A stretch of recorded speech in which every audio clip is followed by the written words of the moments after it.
everyone. My name is Evie Lupine. Welcome back to my channel, and today I have another video for you all. Today we are doing an asexuality FAQ.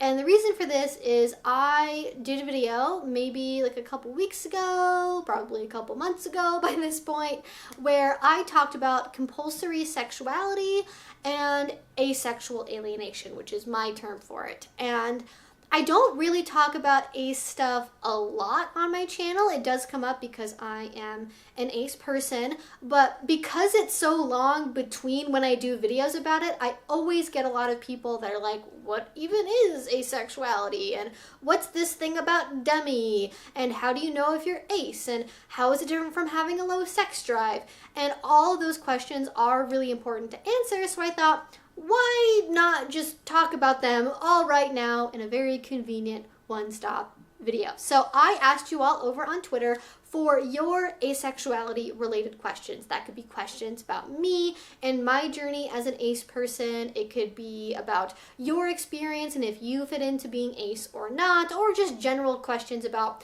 what the heck even is this whole asexuality thing anyways. So I'm basically going to answer questions until either I melt or my camera melts, because it is, I think, 85 degrees in here right now, which is not really great filming weather. So we're just going to go ahead and get into it and answer some questions.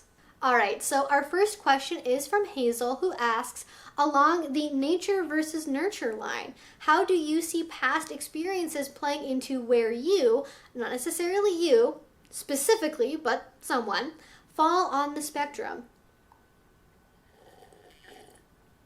I definitely have heard discussion about what people might call like trauma-induced asexuality. That's not something I'm super familiar with as a concept. It sort of reminds me of the dialogue we had during the sex wars in like the 80s and 90s about like women going lesbian after being assaulted or harmed by men.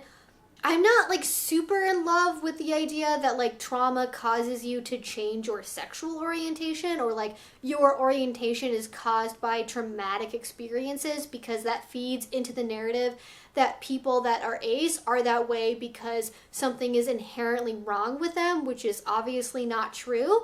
But at the same time, I do want to respect how other people choose to identify, and if they feel like something in their background personally affected them enough to alter their orientation. I don't know what their personal like experience is. I don't know what's going on in their brain, so I can't say like, oh, you're not ace because like trauma-induced asexuality is invalid. I would want to have like more research about that. I would want to have like certain questions answered and kind of see like, is this long-term? Is this temporary? Is there a different word we could use instead that describes this in a better way? I don't know. But personally for me, I wouldn't say there is anything in my background that like caused me to become asexual. Like, I wasn't like raised in a way that I think was either like super negative or super positive towards sex. It just wasn't really part of the conversation either way. Yeah, I wouldn't say I had anything in particular happen to me that like altered the course of my like sexual orientation develop, but I'm sure that does happen for some people. So moving on to the next question, they ask, how would you handle other people's concerns about if your partners are getting enough sex? Have you had people assume you're asexual? Thank you for doing this. Love your videos. I'm a fellow kinky ace and deeply appreciate all that you do. Well, you are so welcome. So the first question is people outside of my relationship wondering or concerned if my partner or partners are getting enough sex.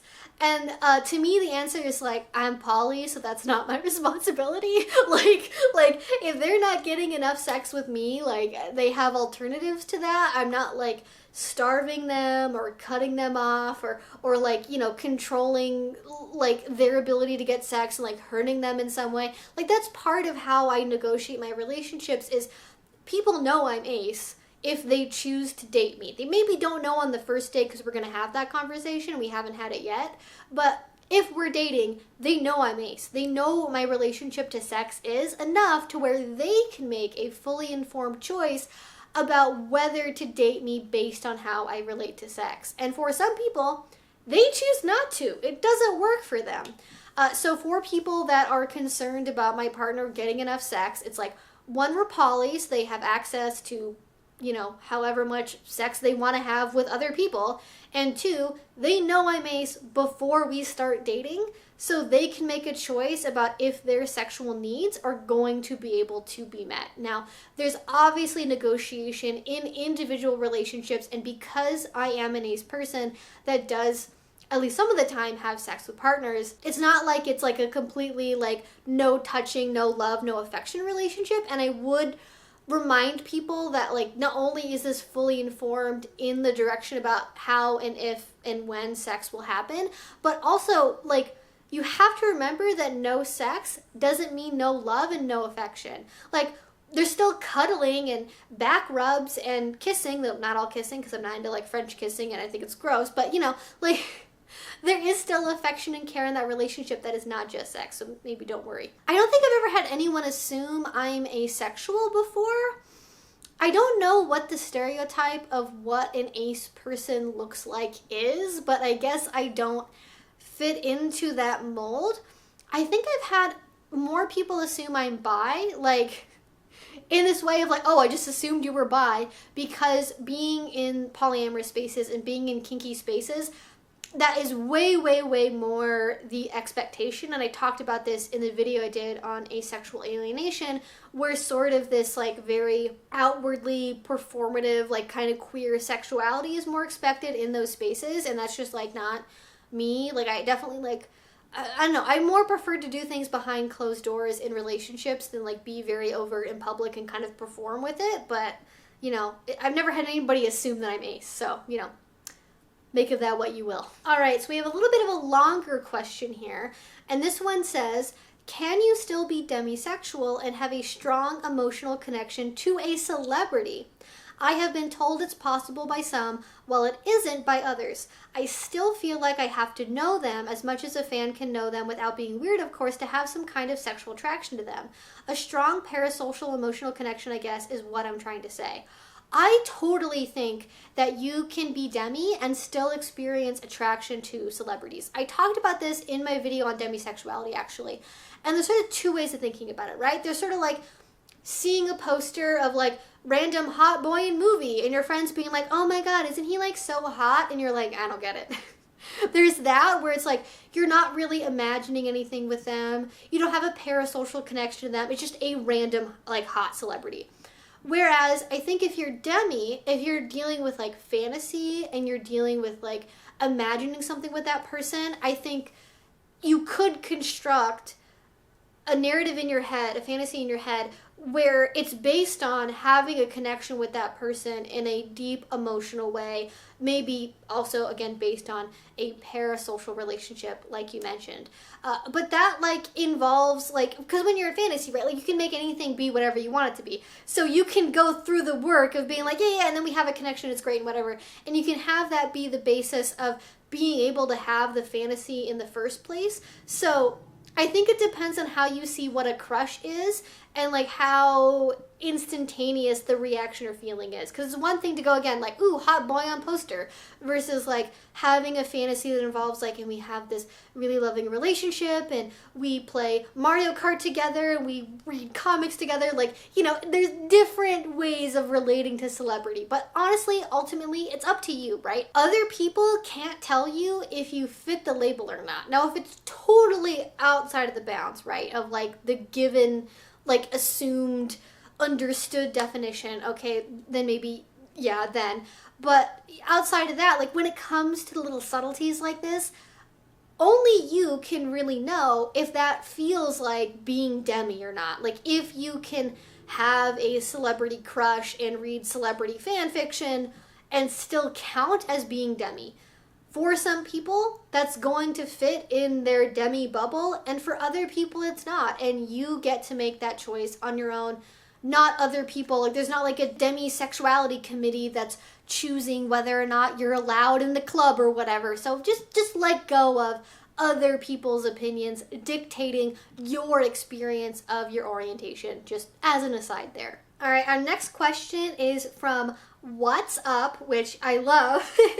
And this one says, what is the funniest stereotype you've dealt with? I love hearing them.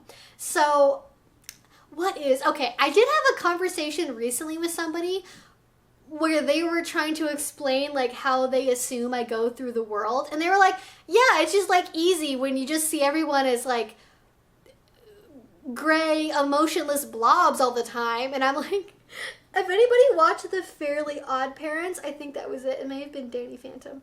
One of those two. Where like everyone turns into like gray blob people. That's what I was picturing. And it's like, I think people think that if you're ace, you don't like feel anything towards other people. And it's like, no, I'm not sexually attracted to them, but like I'm not like, I don't feel nothing. Like I can feel emotional attraction, aesthetic attraction, platonic attraction, sensual attraction. Like there's a lot of things you can feel towards people that's not just like, I want to have sex. And I would honestly say that like the stereotype is you see people as like gray blobs and like nothing is arousing or interesting to you in any way. Whereas I feel like because I'm not evaluating people on this like sexual orientation, like attraction level, I'm able to see like maybe a different side of people or maybe even more of people because I'm not thinking about if I want to bone them or not. It's like, oh, like they seem really interesting and I like how they do their hair and I noticed the book they were reading or the shirt they were wearing and that seemed really cool. I wonder what that band is. Like there's different things that you like evaluate and think about with people where maybe you kind of see them more how they see themselves as opposed to perceiving them as an object of like sexual desire. Maybe that's just my wishful thinking there, but yeah, it's not like I don't see people as like gray, pointless blobs. I see people as real, robust, interesting people that I just don't think about anything related to their genitals with. That's basically what it is. All right, Luis asks, as someone who is both aro and ace, do you feel like there is a line between being strictly aromantic or asexual, or is the line thin? Worded the first part of the question wrong, my bad. You can keep everything after the first comma. I mean, I definitely feel like my experience of life is very different from the aro ace people I know because I do experience romantic feelings and I do want to have romantic relationships. And for people who are aro ace, it's not that I can't relate to them at all, but just that we definitely have differences in like what we want from a relationship, how we look for relationships, like how important they are in our lives. Like it definitely is a difference in priorities. So I think in that sense, being aro ace versus being just ace is pretty different. And I would also say the experiences of people I know that are aromantic are very different from the people who are asexual.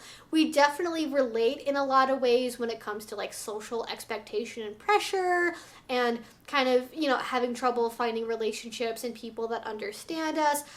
But because kind of what we want is on the opposite side of the spectrum from the other, like wanting relationships that are both sexual and platonic but not romantic versus wanting relationships that are platonic but never sexual. So like they can be pretty different.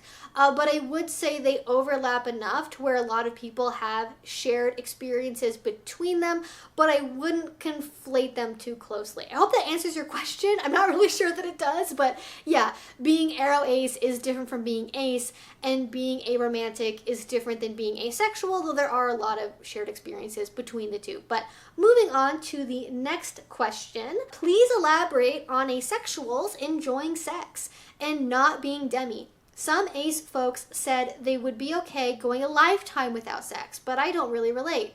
With the right premise, it's what puts me in subspace, and I live for subspace. It's about the devotion rather than the attraction. And also about giving more than receiving, which is still myself, basically. I enjoy it in myself, for myself, only when the hormones are going crazy. Still, the other person might be a distraction. So this is like kind of a big question. So definitely a lot of ace people, I don't know if the majority, but a lot of ace people just do not care about sex. They don't like really care about it being in their life or not, or they would even prefer to not be there at all.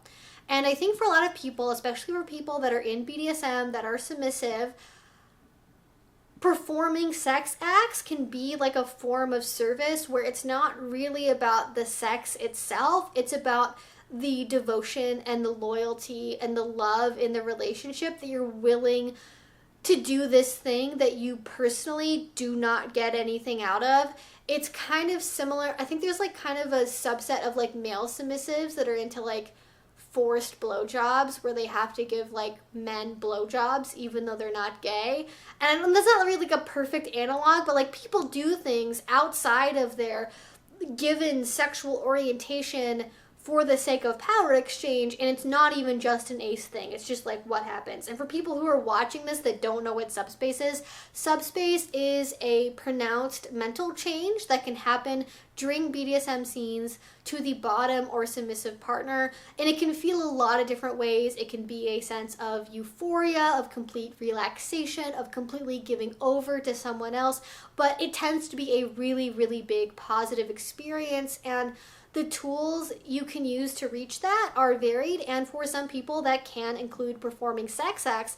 And I can totally see a scenario where for someone that is asexual, that doesn't really otherwise care about sex, or is performing it in primarily like a service submissive type way, that it's such a huge level of submission that can really bring on the subspace. So it's definitely really complicated, and for myself, like I don't really care about sex, but I'm not like repulsed by it. Like I kind of value sex from the social perspective of it being an important part of most people's relationships, and because I primarily date people that are not asexual, sex is going to be an important bonding factor in the relationship. So I wouldn't want to entirely give up sex because I know that it's important for other people to have in the relationship with me, but I don't really care about it personally. So I don't think you're alone. I think asexual people and how they relate to sex can be very varied, more so than we typically give it credit for.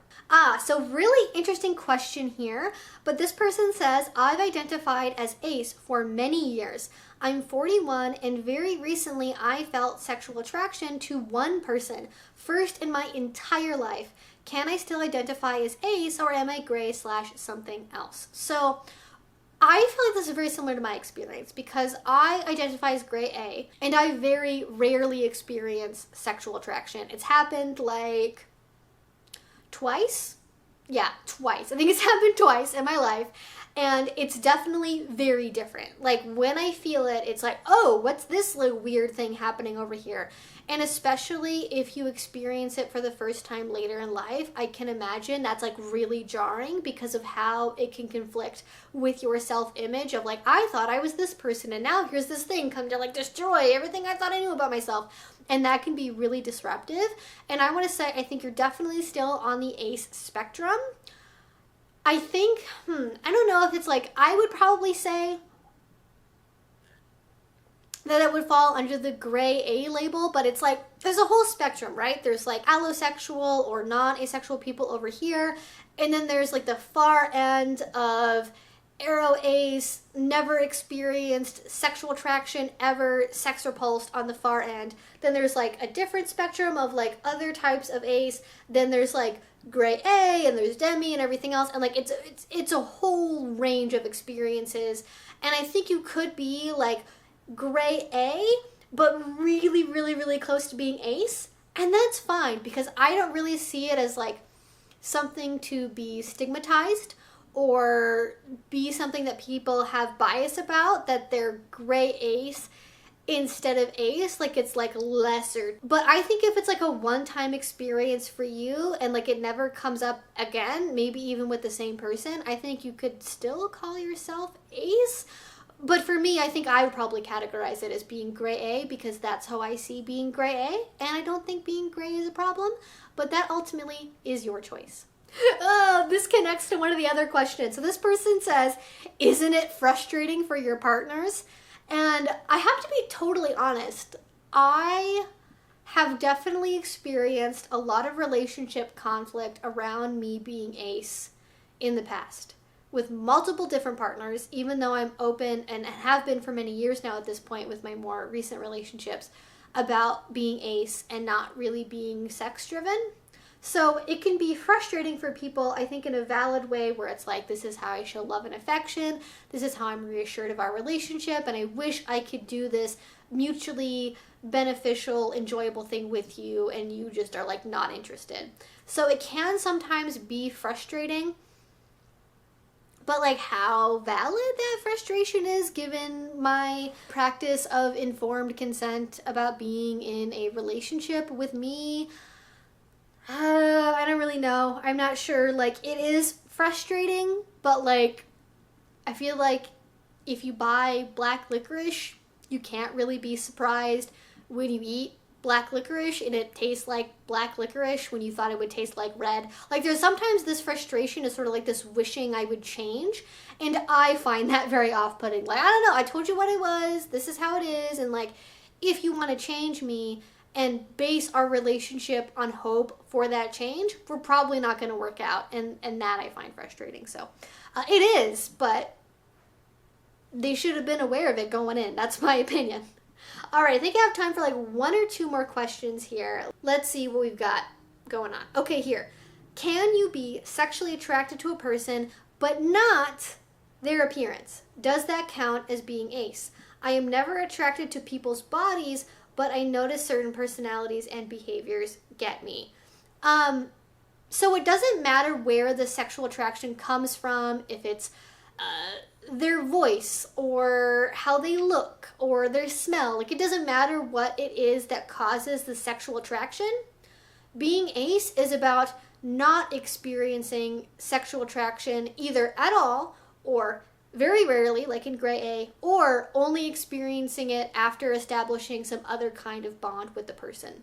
So it doesn't matter what it is that turns you on. If you are turned on sexually by someone and experience that attraction, that is not necessarily being ace. And I think it's important to understand that attraction comes in many different forms that is not physical. And just because it's not physical primarily doesn't mean it's less than or weird or not normal. It's just not as represented and not as talked about. So I wouldn't say that by itself is something that would make you asexual, but yeah. Okay, time for one more question. Let's see who the big winner is of the final question prize. Okay, we may have time for two actually. This one might be quick. Is there an opposite to asexuality, like hypersexuality? So asexuality in its kind of most narrow definition is does not experience sexual attraction to anyone regardless of gender.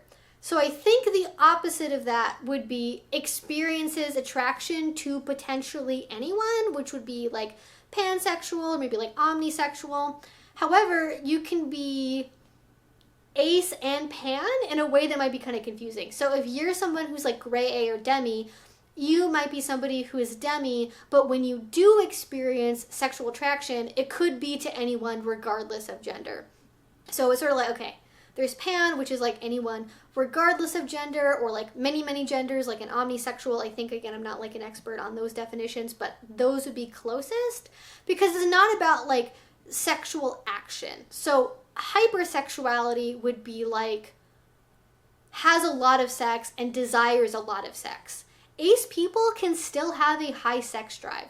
It's not that it's directed towards someone else or based on sexual attraction, but oftentimes it's about having a like higher level of like biological need that needs to be released, but is not really about someone or directed at a particular person. So I would say the opposite is more pan, but even then it's not really that clear cut. They're more like kind of opposite ends of a spectrum that can still connect to each other, if that makes sense. Or actually thinking about this for a second, the most boring answer is that the opposite of being asexual is being allosexual. So the opposite of not experiencing attraction is experiencing any kind of attraction. Doesn't matter if it's hetero, gay, bi, whatever else it is. And that would be allosexual. So ace versus allo, but I don't really think that's what this person was asking. So I wasn't really thinking of that initially, but yeah. Okay, I am going to do one more question here because that one was kind of quick. So, let me see. From someone who identifies as ace, I've never really understood sexual attraction. Does it include finding someone pretty hot, attractive, sexy? Or does it have to be, I want to engage in sexual activity with this person? If it is, then how does being kinky factor into this? So this one is definitely complicated. And the way I normally describe it is kind of that latter, like, I want to engage in sexual activity with this person, but it's not like that cold, I guess. Like, it's like, wow, their eyes are so amazing, or I'm really turned on by the way they're talking to me, or like wow, they're super dominant, right? They're super submissive. That totally gets my gears going. And it's that getting that gears going into wanting to have the sex that's making the sexual attraction. It might not be super overt. It might not hit you with like a ton of bricks right at that moment, but it might be kind of in the back of your head that you're experiencing that kind of like sexual desire for that particular person. Now, as far as kink playing a factor in this can also be kind of complicated, because if you're an ace person, you might do BDSM, even power exchange, non-sexually, to where like you want to submit to them, but it's not really informed by anything sexual or otherwise. I do know a lot of ace people, especially ace women, that are tops and dominants in BDSM because they like the control it gives them over sex, and they just for whatever reason like find that like an easier like mental way to like relate to sex compared to like vanilla sexual scripts. However, again, that's not like being dominant is like the one thing that turns me on, though as we kind of have discussed in previous questions, I do think a lot of ace people, because of the way that you can kind of like construe power exchange in your head and relate to it, you might be more comfortable, even willing to do sex in a way that you would never do in a vanilla relationship. So I would say there is maybe, I don't know if it would be an orientation, but I think that a lot of people have very strong sexual preferences around kink that inform how they choose and are attracted to partners. But I don't really think that's like kind of its whole own orientation. But a desire to do kink with someone does not necessarily mean you are sexually attracted to them. In fact, a lot of people choose to do BDSM with people that are not people that they are sexually attracted to, either on purpose because maybe they're married and they don't want to like, you know, stray in that relationship that's monogamous, or it could also be because it's a different type of attraction that is not the same as their sexual attraction, and you know, not the kind of person I would go for, but they're just so dommy or just so subby, or I love how they do rope or whatever else, you know. Like, you can choose to have kink interactions with people for reasons that are not just sexual attraction, and the attraction you do have can feel very different from sexual attraction, in my own experience as well, not just like anecdotal evidence. All right, I think that is all the time I have for an FAQ today.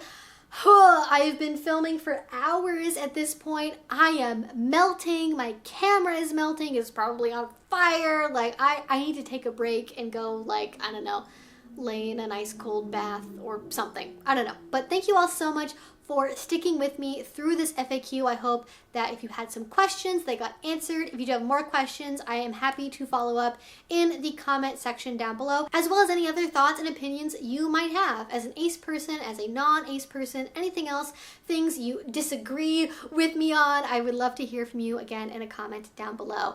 If you did enjoy this video and you want to see more from me, I would really recommend that you go ahead and subscribe, because I make videos twice a week about all sorts of subjects, ranging from birth control to asexuality to BDSM and kink and polyamory and all kinds of wonderful stuff. So again, please do subscribe down below if you want to make sure to not miss out on any other videos from me. And finally, if you want to support what I do, you can do that with Patreon. A link to that will be down below. If you do already support over there, thank you so much. It means the absolute world to me. And until I see you all next time, I hope you have a great rest of your day and a great rest of your week. Bye-bye.